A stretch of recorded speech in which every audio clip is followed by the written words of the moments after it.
平身。谢陛下。恭请魏夫人。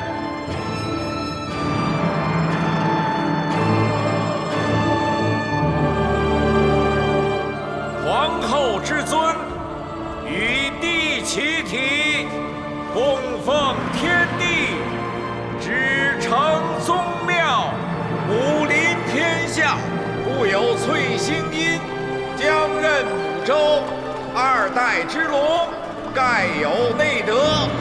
皇嗣延冕，中司延庆，现魏夫人恭谨谦让，仁德善良，勿以显贵而自尽张扬，秉疏远之意，体河山之宜。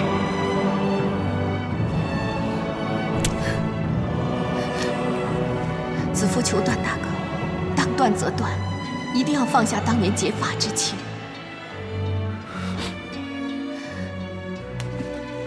从今以后，我只会是你的段大哥。谢谢段大哥，这是你送给我的最好的出嫁礼物，子夫安心了。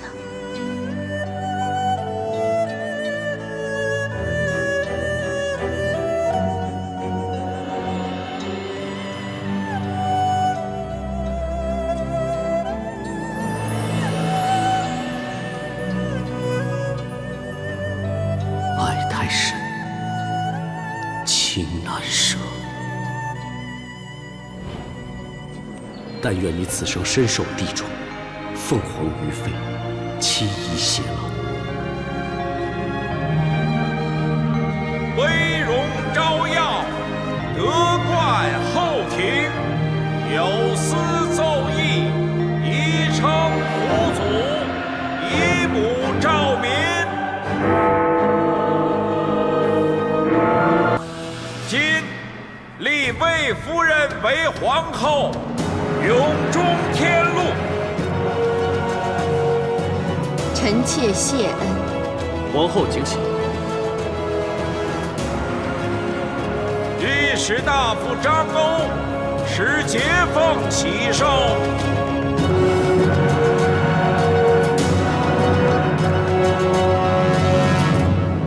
为爱而娶，的确是。你最疼爱的就是你姐姐，你做什么都是为了她。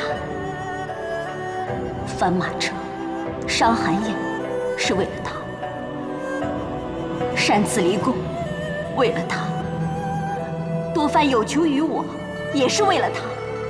如今连自己的幸福也割舍，都是为了你的好姐姐，能当上一个美玉流芳的皇后。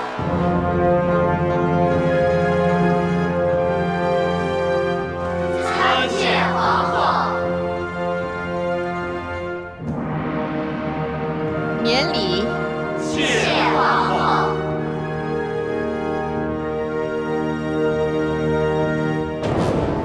我今日来贺你，是要看看你做皇后有多风光，也看看你在这宝座上能坐多久。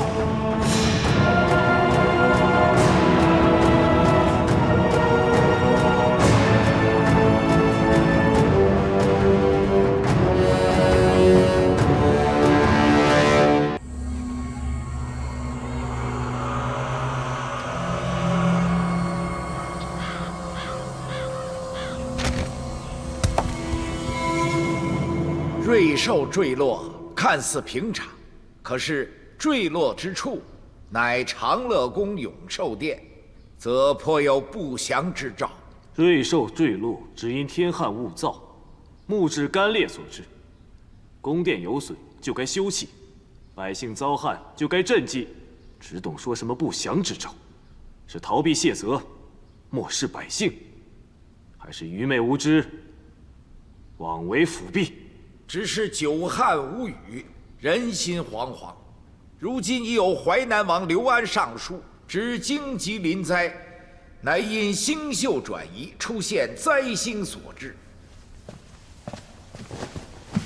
禀陛下，淮南王以刘氏长辈自居，说责无旁贷，请陛下准其入朝祈福求雨。丞相，那你们认为该让刘安入京求雨吗？这朕这皇叔，从来喜欢占卜求神。他若是拿来自娱消遣还可，若以此当作入京借口，妖言惑众，朕绝不允许。陛下英明。陛下英明。诸侯王入朝觐见有定时定制，此外若无天子许可，擅自入京者，皆可治以忤逆谋反之罪。何以如此严谨？为顾中央，以免诸侯王亲肆意进出，另有图谋。薛丞相，听到了吗？你回复淮南王，让他留守封地，不许入京。诺。既闹天旱，首要是纾民困。如今各地旱情如何？回陛下，目前各郡旱情有缓有急，部分郡县已是颗粒无收，存粮恐夜不足。开仓赈济，可解燃眉之急。有粮无水亦非长久之计。郎中令，臣在。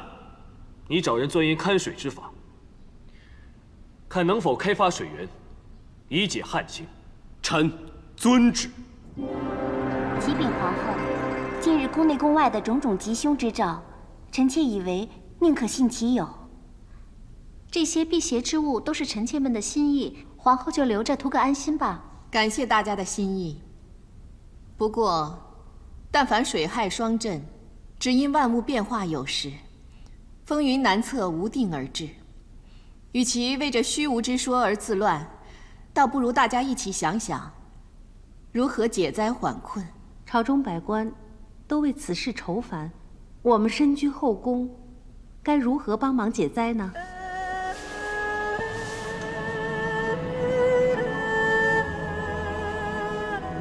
我们可以省水结冰。省水结冰？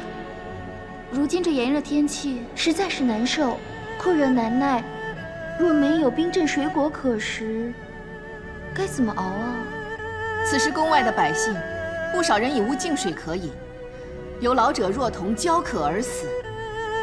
相对而言，我们的冰块不过用来冰镇汤饮或纳凉降温，这是何等的奢侈！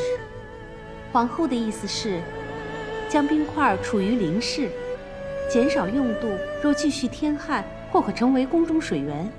冰可溶为水，必要时候，甚至能救民于水火。不错，我们节约俭用，只不过少了一些享受，却能为旱灾出一份力。臣妾愿意。臣妾也愿意。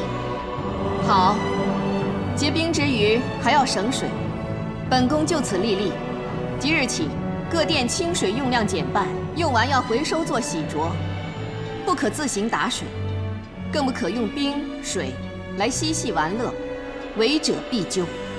臣妾谨遵皇后吩咐，省水结冰，为民造福。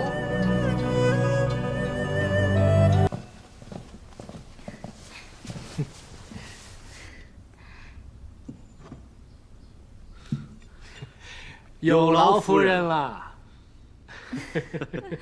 你们怎么突然跟我客气了？这是易叔叔带来的糕点，你们边吃边聊。夫人亲自张罗，当然要多吃点了。你以为人家只是亲自来送美食的？人家是来送温馨关怀给夫君的。易叔叔又在取笑我了。我没取笑你啊，我是在夸你啊，夸你这个关内侯夫人做得好啊。夫人，有劳你再替我们温些好酒。好，你们先聊。嗯。卫青，你也太拘谨了，我们又不是外人，你们亲你一点也不怕呀。易大叔，我们还是说回正事吧。好，那先看看我这个为老不尊却有一点睿智的小厨工能不能帮你们分忧啊？我本想通过长安这八水引水救济，可是你不是说怕耗时耗力吗？况且这八水自己尚算勉强，再引水恐怕会影响周边百姓生计。都水长等水利官员虽已在商议，但他们参详多时，仍未能定夺。引水工程耗时，难救百姓于水火，看来得另想办法。易大叔，你可否看出端倪？何时会天降甘露，解救民困？月出月落牵引潮汐涨退，星宿生辰影响天气变化，这一时之间也难以做出准确的定论。皇后刚册封就遇大旱，长安城内谣言四起，恐日后越传越甚，这样对皇后不利。民心亦受迷惑，若旱情持续，灾星之说将会越传越烈。说起天象吉凶，我倒有个方法可以一试。《易经》有言：“山泽通气。”为此，山野之民想出寻找水源之法，就是在郊野之地挖出坑井，将燃烧的艾草放在其中，盖其顶，观其四周。若有冒烟之处，就地打井，可得水源。这听来确是可行之法，成效如何？可惜臣以此法寻遍城南近郊各处，尚未找出水源，现正在城北各村尝试。陛下，中尉来报，京师城南守兵发现淮南王刘安已经入京。大胆！朕不让他来，他竟敢抗旨，他可带有兵马？据守兵所报，他只骑着一头毛驴，驴车上放着2个水桶，带着几名贴身侍卫，说要前往城南张家村为当地百姓求水。臣之前也曾在张家村寻觅水源，那一带井枯田旱，根本就没有水。他行藏可疑，只怕是想借旱灾滋事，另有图谋。段宏，臣在。你马上带人，请淮南王入宫见驾。他若就范，就以礼相待；若敢反抗，引百姓生乱，就以擅自入京为名就地正法。诺。求苍天怜悯，淮南王刘安愿以淮南之水救长安百姓，求苍天怜悯。我淮南王刘安愿以淮南之水救长安的百姓。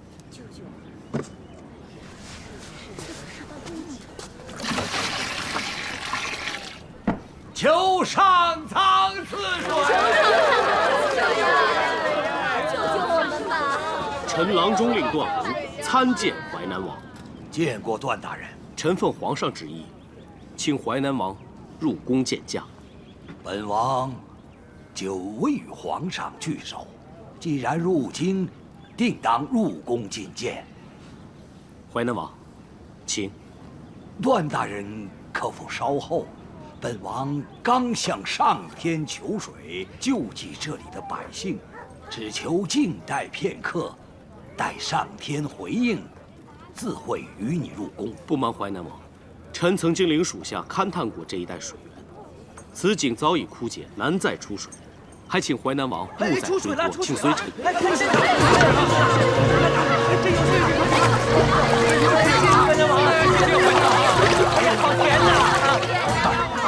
确实有水。感谢苍天呐！感谢苍天呐！救我大汉子民！谢苍天！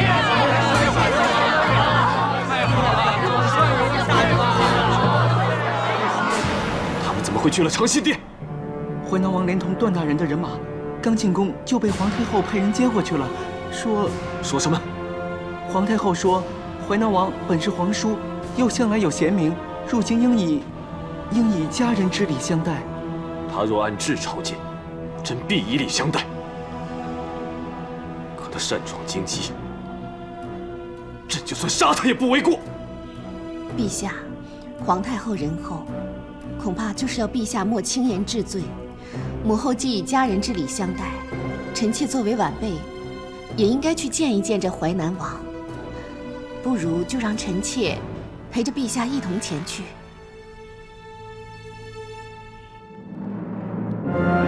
皇上，皇后驾到！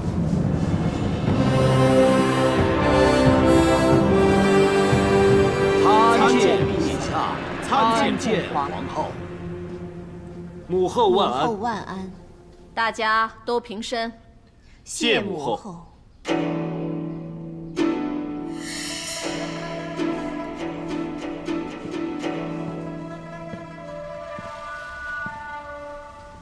皇嫂喜得雍容端庄的好媳妇，真是可喜可贺。还没谢过皇叔的厚礼以贺，其中养生之物很合用，哀家敏感了。间间微物，不成敬意。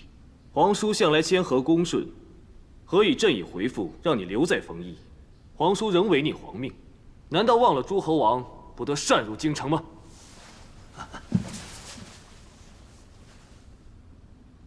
臣知罪，陛下圣意，臣又岂敢违逆？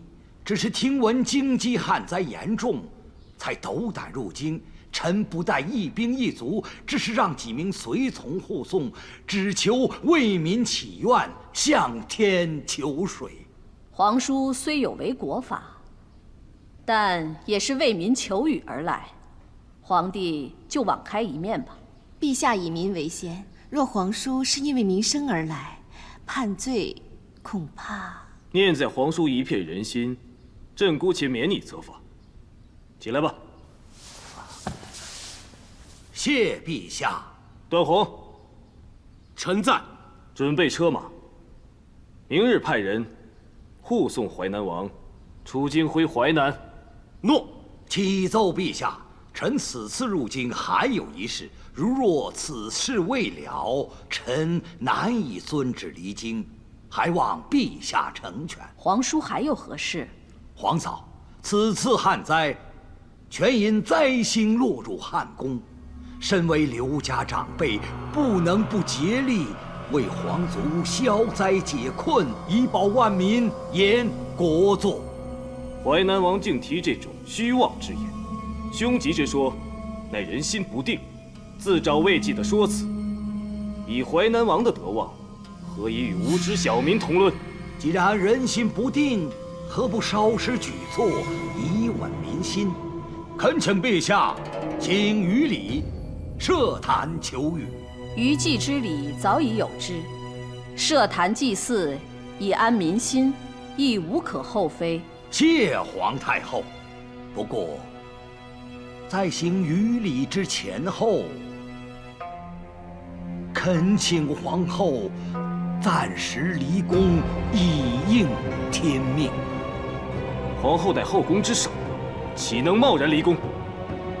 别以为皇太后与朕念及骨肉之亲，不忍失责，你就僭越狂妄。淮南王3番4次犯上，其罪难容。回陛下，臣夜观天象，竟见天现新星，旱灾亦随之出现，使知道今后登位，实为旱拔灾星及汉室之事，祸及苍生。皇叔言下之意，我就是那旱拔灾星。荒谬！天上繁星浩瀚，残星陨落，新星显现，这些都是自然现象。皇后仁德贤淑，百姓皆知。淮南王这番污蔑之词，实属妖言惑众。皇叔真当慎言，皇后又怎会是灾星呢？臣所说皆得天神太医托梦透露玄机，只是实话实说而已。大胆！枯井求水，非常人所能。淮南王未必全是空谈妄语，宁可信其有，不可信其无。陛下不妨让淮南王一试，便知真假。臣求陛下为百姓苍生，让臣一试。我虽初见皇叔，却早有闻淮南王德高望重，但刚才所言实有荒诞之处。如果子夫是妖孽旱拔，以陛下英明，皇太后慧眼，怎会丝毫不察？皇后言行向来端正，处事仁厚。淮南王这妖孽灾星之说，只怕是无稽之言。圣主在先，皇母在后，乃我大汉龙脉所在。皇母若有任何灾殃，必定会惊动龙脉，国事不宁。皇后既然感念苍生，仁德有道，她倘若稍一欲步离宫，就能助百姓解困。敢问皇后，为何不肯呐？正因我身为皇后，一举一动皆为天下一范，更不能导黎民迷信。离宫不难，难在此去会误导苍生，或与鬼神之说，则再难正视听。皇后所言，正是正义。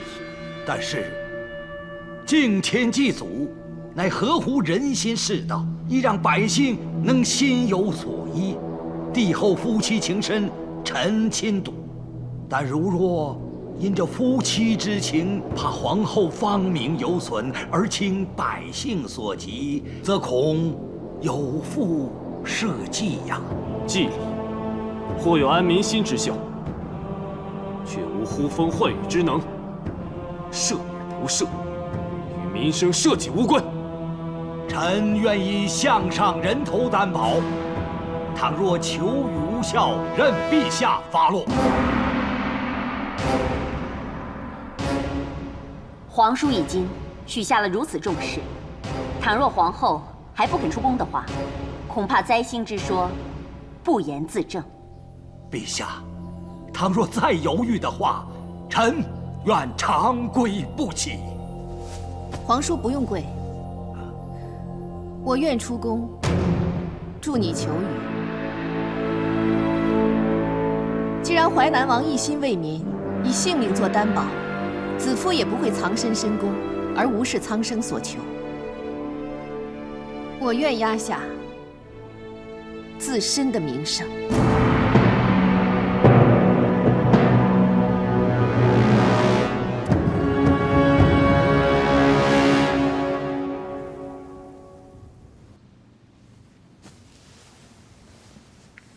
巧巧，皇子就由你来照顾，每日的膳食都要按时定量，早晚天凉，要记得替他添衣加被。诺。还要留意3位公主的功课，女工也不能怠慢。时玉这几日好像有点咳嗽，可用些药膳，如果不见好转，就照御医看看。诺。皇后既然如此牵挂皇子公主，又为何答应出宫？陛下圣安。免礼。都退下吧。诺。若不是因为你开口答应，朕绝不会任由刘安恣意妄为。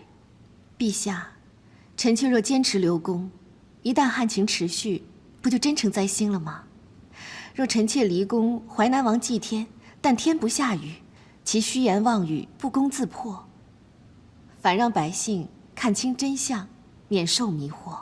但若他真能呼风唤雨呢？陛下因为他以性命担保而动摇了，是吗？此人如此坚决，似乎真有些把握。若真如此，万民得救，臣妾就算担了这灾星之名又何妨？始终百姓为重。不论如何，你只要记住，朕是你的天，一定会守护你。臣妾正是深信有陛下的佑护，所以从不曾忧心。此次出宫，臣妾只当是故地重游，看看昔日生活的平阳侯府，也好与从前的姐妹们叙叙旧情。今日言语间，朕觉得姐姐好像话中有话。莫非你们之间有什么误会？平阳公主素来聪明过人，又善解人意，就算有什么事，臣妾此番前去，正好姑嫂一聚，好好化解。子夫慧智兰心，在外在内，都能替朕分忧。朕只盼此次，你能化解淮南王的妖惑之言，又能与姐姐重修旧好，一切如愿。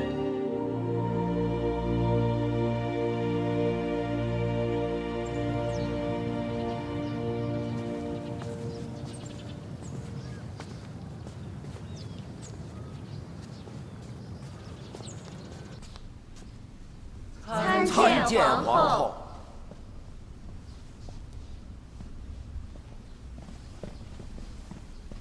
参见皇后。姐姐，快快请起。你们都平身吧。谢皇后。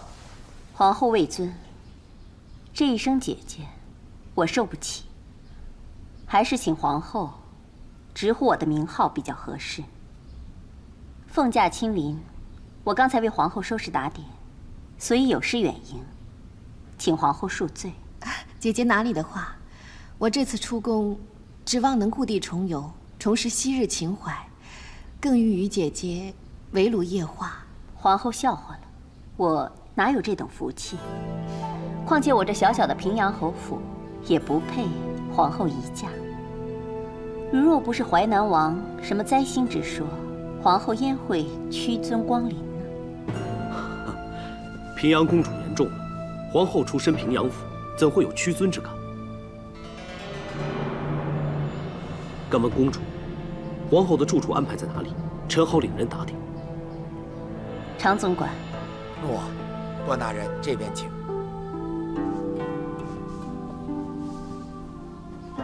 你们也下去，要备酒菜的，备歌舞的，你们各自好好办。诺。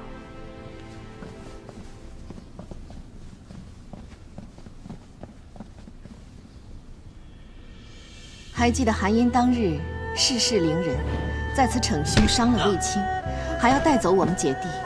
若不是姐姐及时相护，以先祖太上皇这屏风挡驾，斥退韩嫣，子夫焉得今日尊荣？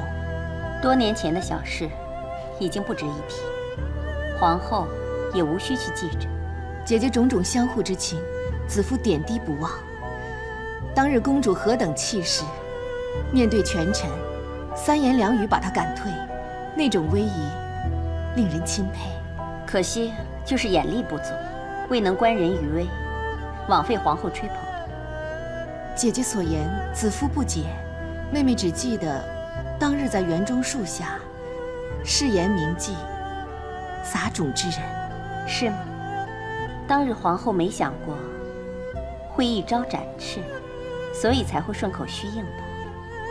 但如今贵为皇后，什么撒种之意、救命之恩、相互之情，只要与自己名位一比，都不重要了吧？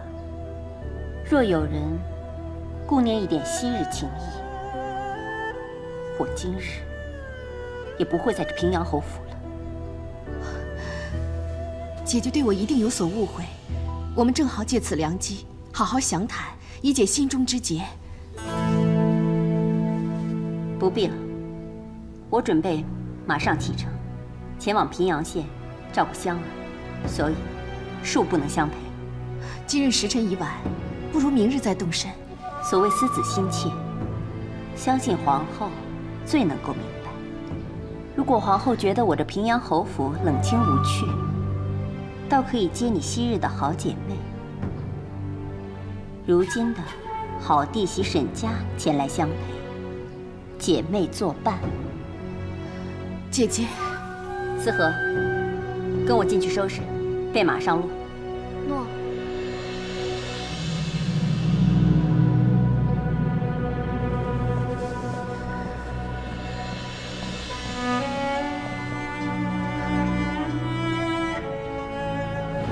就如这棵桃树一样，我只是播下了种子，能不能够开花结果，就靠你自己了。子夫明白。你们要记住，等开花结果的时候，不要忘了当初播种之人才好。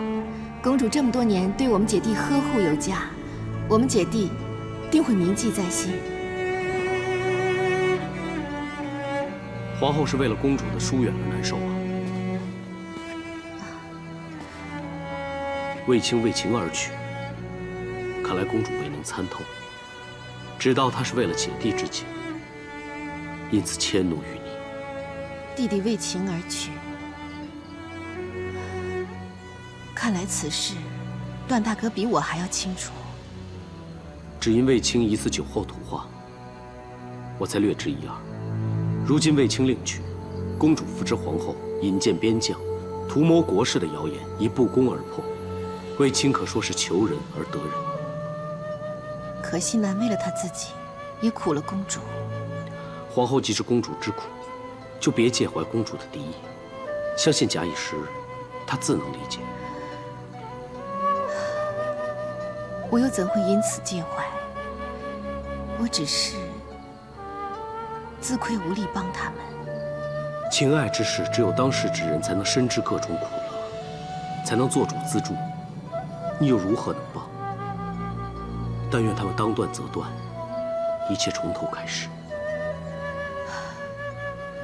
段大哥，你看，织女星、牵牛星、天金星，3颗星正相互映照。传说中，牛郎织女本被银河阻隔，得喜鹊画桥才得以相会。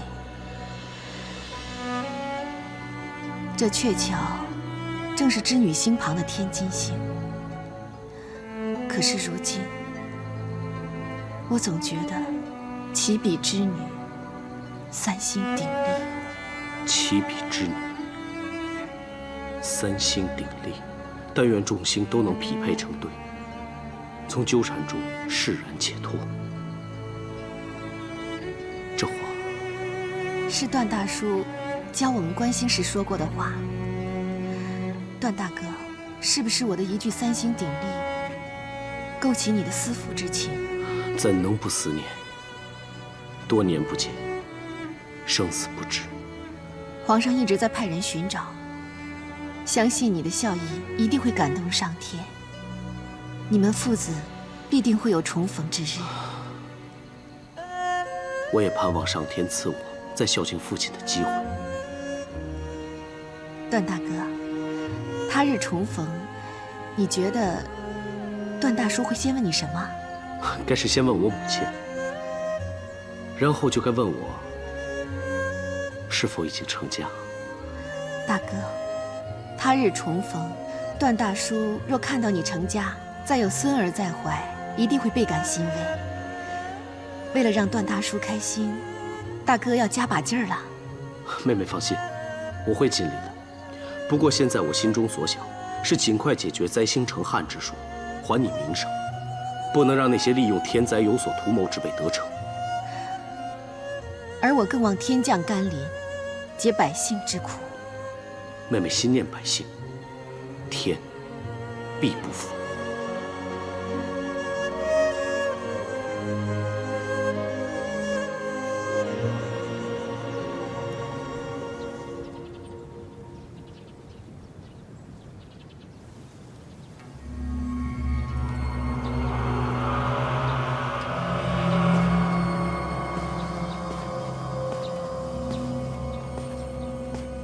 厉大叔，你在看什么？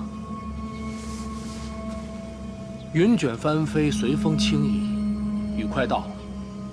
晨光甚猛，看来是个艳阳天呢，易大叔。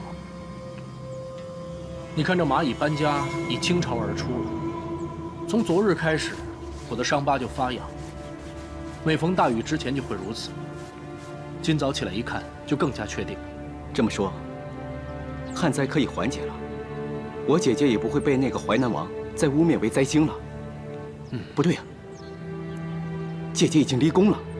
皇后离宫，雨就下了，不就证明皇后是灾星？哎呀，只怪我太粗心了，现在才发现这些迹象。不到2个时辰，就是雨里之期。原来下雨之象早已显现，难怪那个淮南王敢以项上人头向我。此人用尽心机，说他没有图谋。真叫人难以信服。易大叔，事到如今，该如何是好？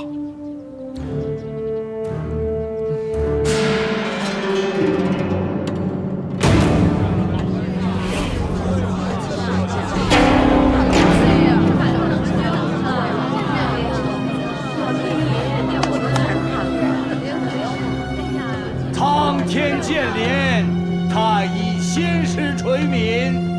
淮南王刘安设坛求雨，求山林川泽之神赐降甘霖，救我大汉子民。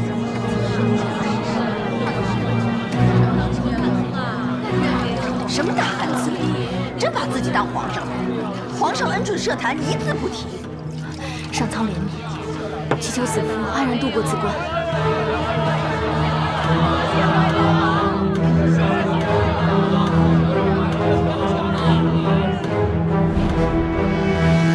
掘地道，注水入枯井。天旱成灾，只要你在长安城南近郊找一个荒废的枯井，预先挖掘地道连接，待我入京做法之时，你就命人按从地道注水入井。那淮南王的神通，当一传十，十传百，受万民敬仰，德盖圣君。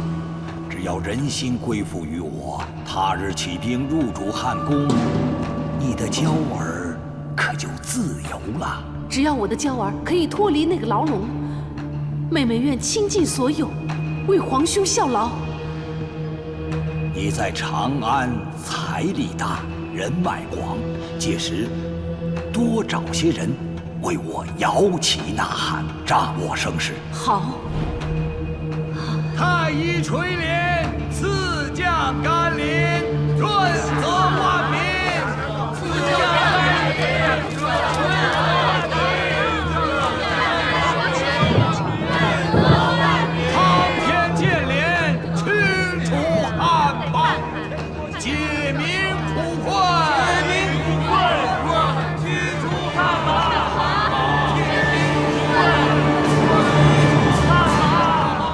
蚂蚁出穴，昆虫窜逃，风向不定，皆与先征兆。大禹本要来，可用淮南王在此虚张声势，又或是淮南王想假装做法求雨，自比神仙，欺骗百姓。足下是关内侯卫将军，在下正是。你就是皇后的弟弟，是又如何？皇后与卫将军同气连枝，同样沾染汉霸灾星戾气，如今登坛，只怕有碍于继。让求雨功亏一篑，请速速下坛，以免亵渎神明。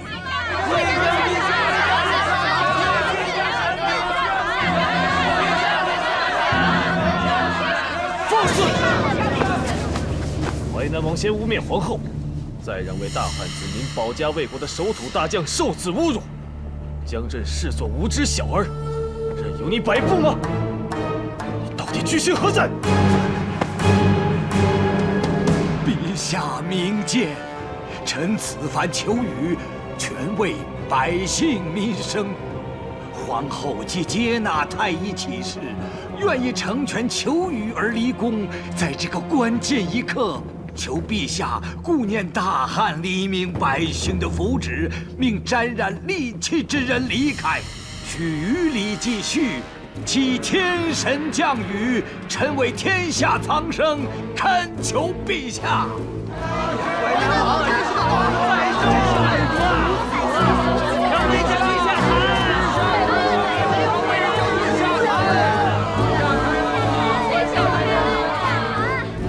皇兄，你不是说在城郊演一场枯井生水，等阳明之后便回淮南，准备筹谋大事？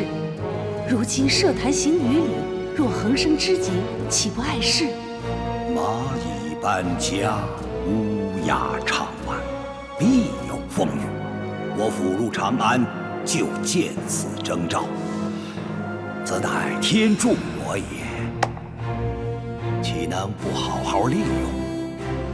有皇后当汉魃，再有昏君纵容，我这仙道神人才能在这正邪神魔之争中尽得民心呐！恳求陛下，抚恤百姓之苦，福祉归于黎民。黎民福祉不只源于一场雨礼，淮南王鼓动百姓，故弄玄虚，不论世事，是否有贪图个人名声之嫌？还请陛下明鉴。除百姓外，臣心无别志。恳求陛下别因为夫妻之情阻挠求雨。何须求雨？只怕苍天早已开恩，甘霖将至。站住！朕倒想听听小民心声。让他上坛。谢陛下。他疯了，他疯了！这秋雨圣坛怎能任人践踏，触怒天神？你可知阻碍秋雨，祸及苍生百姓，罪大当诛。小民一介小小厨工，不也正是淮南王口中要保护的百姓吗？以淮南王之仁德，怎会因小民想发问几句就轻言诛杀呀？说得好，朕准你问。谢陛下。小民敬仰淮南王饱读经书，不知道淮南王可曾听闻《干石心经》中说，天上星宿自有引力，影响地上河川流动，可导致暴雨干旱，这都是自然现象，与神力无关。星宿是影响气候，但宫中人事变动却会影响星宿转移。哦，小民手中还有另外一本书，写道：设提格之岁，岁早水晚旱；执徐之岁，岁早旱晚水。小鸡，大荒落之岁，岁有小冰；敦臧之岁，岁大旱。敢问淮南王可知此文出处啊？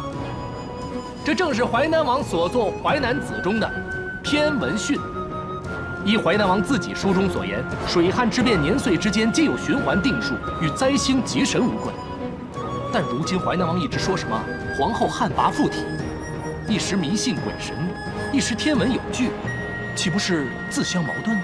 世事万物皆有变数，这次旱灾非按循环规律。自皇后离宫后，种种下雨迹象频频出现，足见皇后与旱灾有关，足以证明皇后不在，风雨便来。皇后驾到！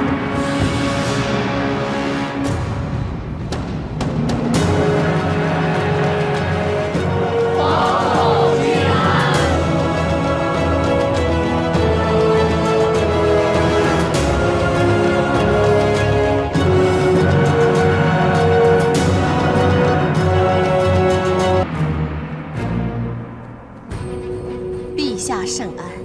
平身吧。谢陛下。皇后既已在此，看皇后登坛，是否如淮南王所言，天不降雨？请皇后为百姓，为社稷，尽快离开祭坛。我已请得天神，即将降雨。若皇后出现，激怒了天神而甘霖断绝，岂不是害苦了百姓？皇后于心何忍？是啊，快走，请走吧，快走吧，皇后，请走吧。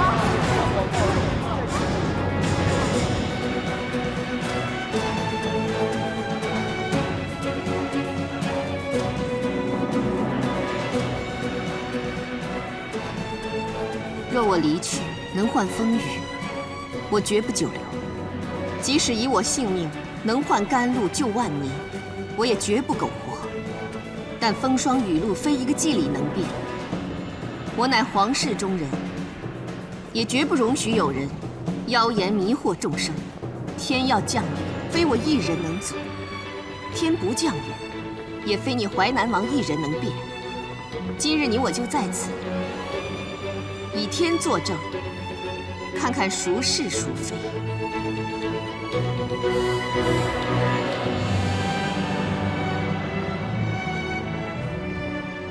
愿上苍保佑我大汉子民，不祸于神鬼。我愿在此雨中同忧同欢，一同恭候甘霖，牧我百姓。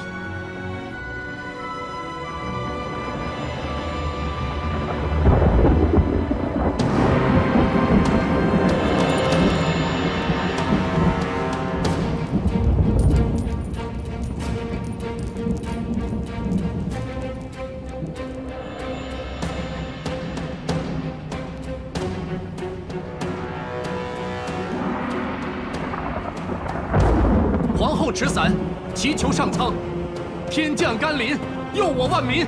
还请皇后速速下坛，让我再求太医。皇后持伞，祈求上苍，天降甘霖，佑我万民啊！还走吧，别在这儿了！你们闭嘴，皇后在求雨呢。走吧。天地大好，别下雨。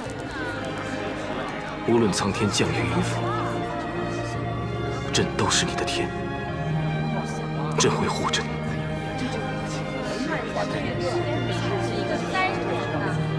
帝后同心，善行佑民。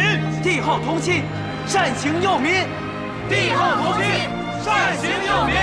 帝后同心，善行佑民。帝后同心，善行佑民。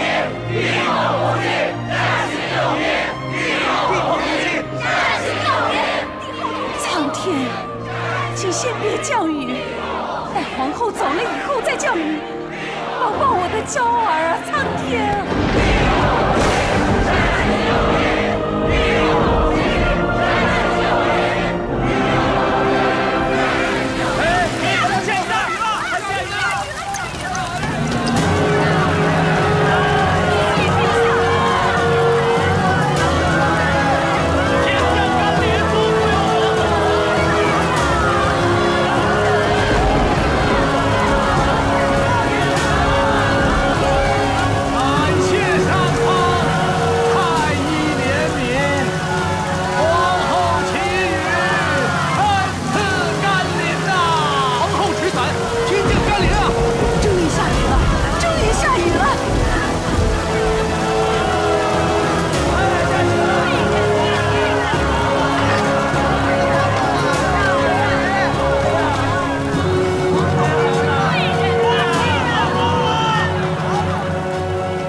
这雨下得及时，持续下去，灾情必得缓解，真是天佑汉室。最及时的，是姐姐赶在下雨前登坛，破了灾星之说。那淮南王也真是狡猾，一见到下雨，便即刻跪地谢天。就是啊，好像这雨是他求来的。他自说自话罢了，皇上一定不会放过他的。哎呀，喜娘，你当上了将军的外姑，果然不同啊，事情看得更通透了。怎么比得上你呀？忽然饱读诗书，天文地理样样都懂，就凭一条蚂蚁路就知道大雨要来，真是神机妙算呐！哎，你明明是在夸我呀，怎么语气听起来像是讽刺呢？夸得那么不甘心呢？这次啊，我们真是拜服易叔叔呢。如果不是易叔叔，刘安的计谋就得逞了。不但皇后会成为灾星，连皇上的名声亦会受损。如今姐姐能转危为安，全仗易大叔了。哎，能转危为安，全是因为皇后心善，上天有眼。全仗易叔叔机智，以刘安之矛攻刘安之盾，用他写的天文训，让百姓看清事实，免于迷信。别再夸我了。其实呢，其实我们大家都有功劳，怎会全仗他呢？卫青上坛拖延的刘安祭天是一功，还有段大人保驾护航，及时将皇后送到祭坛那里。还有皇上呢，英明决断。我禀报说要下雨了，皇上便即刻部署一切，使刘安一败涂地，痛快。还有我呢，你有什么可以邀功啊？我和佳儿一直呐喊助威，说皇后持伞天降甘霖，帝后同心，善行佑民，喊得声嘶力竭的，还拉着其他人一起喊呢。卫青，你说是不是应该记一功？好了，你们个个都有功，皇上一定会牢记的。皇后百米来报，说皇上召见。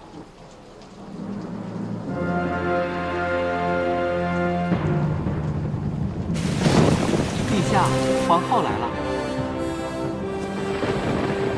陛下圣安。参见陛下。都平身吧。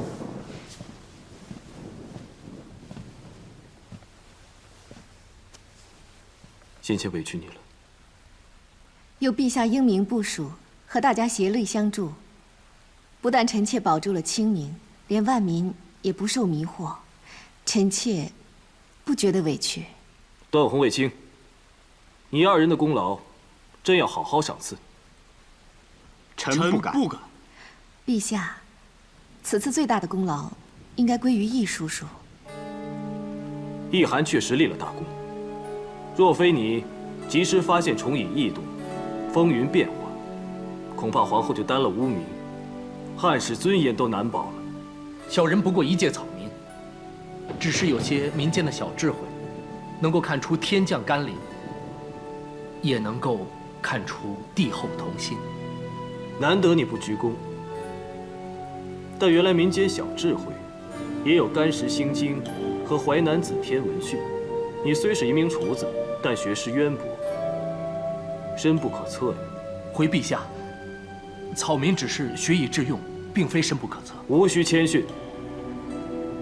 满朝文武大臣，竟不及一个厨子。看来你也非厨子这么简单吧？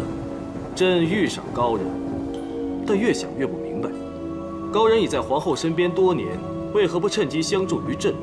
难道是朕愚昧，或是朕的仁德不足以让高人效力？陛下，小人只是区区的……不用辩白了。这世上只有2种人，不为皇帝所用：一是逃避刑责的犯人，二是包藏祸心的敌人。说，你到底是哪种人？多年来潜伏皇宫，居心何在？一涵答话，你到底是逃刑犯人，还是朕的敌人？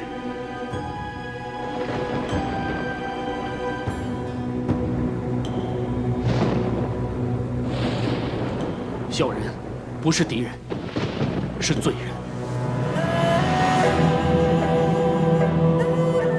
罪人？小人自觉罪孽深重，没有颜面自报家门，更愧于效力皇庭。你有何罪？小人早年得与恩师传授医卜星象、天文地理知识，只怪小人年少气盛，自恃天资聪明，又得恩师眷顾，与师兄斗法险计，虽大胜师兄，却连累恩师受怨，被师兄害死。技不如人，就怨恨杀人，地方官员都不管的吗？罪人不敢欺君。师兄事后虽受诛，但毕竟恩师是因小人而死，所以小人从此起誓，以后隐姓埋名，与世无争，并以火烙之印明志，以切肤之痛，时刻提醒自己。陛下，臣妾愿担保易涵为人。臣妾儿时已与易叔叔相遇，得其不争不显、不露之慧。此后安身立命、待人处事，皆以此6字为依归。不争、不显、不露，确是皇后言行态度。如此说来，皇后统领和乐后宫，易涵也有提点之功了。小人不敢，皇后本性仁厚，何须小人提点？这只是皇后谦虚敬老之词而已。陛下，易叔叔不只教臣妾处世之道，臣妾深知得蒙帝宠，也得助于易叔叔。当年水灾后断粮，皇后小小年纪，却将仅有的蒸饼相赠，救小人一命，舍己遗德，叫人折服。多年后重遇，皇后谦厚如昔，而且更见贤惠，适逢陛下驾临侯府。小人见陛下神色有情意，所以你就以一立国府，助我显身于陛下。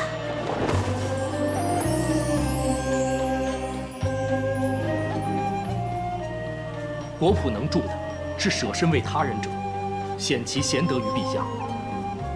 只因小人深感皇后之贤，若能在陛下身边，必是万民之福。当日我出宫，易叔叔赠我挂饰，好让陛下发现我，留住我。陛下，易涵不止帮皇后，也教导臣各种行军为将之道。臣远征西域，可以因地制宜而取胜，易涵也是有功劳的。你方才说要与世无争，可为何要留在宫中多年？当年易涵仅为平凉侯府的厨房管事，是公主为了帮姐姐才把她引荐入宫。留在宫中，绝非易涵本意。陛下，皇后早年在宫中屡遇危难，相信易涵是为守护皇后而留下。陛下，臣妾亦敢担保，易叔叔这么多年照应臣妾，绝无邀功之心，更无争权显明之图。你们都不用说了，你自己说。一切皆只因小人与皇后有缘，愿为皇后分忧解困，以报当年救命之恩。本来皇后母仪天下，小人以为可以告老而去，却与皇后遭奸人所愿，背负恶名，小人只好为世登坛。陛下，奕涵虽隐瞒身世，但臣敢担保，他对陛下忠心。这次若非奕涵洞悉淮南王诡计，并及时登坛揭穿，皇后恐难洗不祥之名。这次奕涵洞察先机，确实功不可没。既然你熟知天文，朕就封你为太史令。谢陛下隆恩，但小人只求皇后免于奸人所陷，百姓远离迷信蒙蔽，能稍减小人为世之咎。戴罪之身，实在愧受封赐。恳请陛下，让小人继续做一名小厨，一赎罪孽。既然你不要功名，朕就赐你宅邸，让你安居乐俗。谢陛下圣恩，小人感激不尽。可是皇后、魏将军与段大人均待小人如同家人一般，居宅福地，又怎比得上与家人团聚？好，那朕就赐你宗籍。除了交方殿住处之外，再命卫青与段宏于府中为你辟事，让你自由进出居住。臣领旨。谢陛下宽仁体谅。再赐你千金。陛下，奕涵并非贪利之人。陛下恩赐，奕涵拜谢。小人并非贪图赏赐，只是天灾民困，小人欲以陛下赏赐救助孤苦，求陛下恩准。起来吧。谢陛下。想不到你还有这份心，朕就赐你长者之号，再赐单骑安车，并按汉例赐你一盖，以示有功，让你家在善之余，奉旨济世安民。奕涵待天下百姓，谢陛下圣恩。安民有功者，朕不会领赏；但祸民生乱者，朕也不会轻易放过。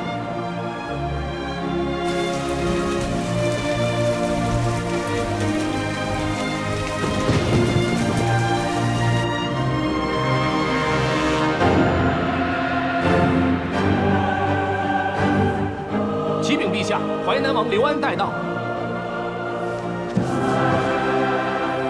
罪臣刘安向陛下请罪。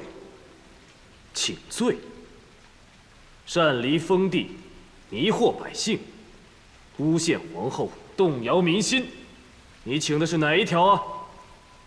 臣自负精通黄老之术，略识天文，梦中又得仙师嘱托，为救千万黎民，所以一时情急，闯下弥天大祸。如今一场大雨，犹如当头棒喝，臣自知罪重啊！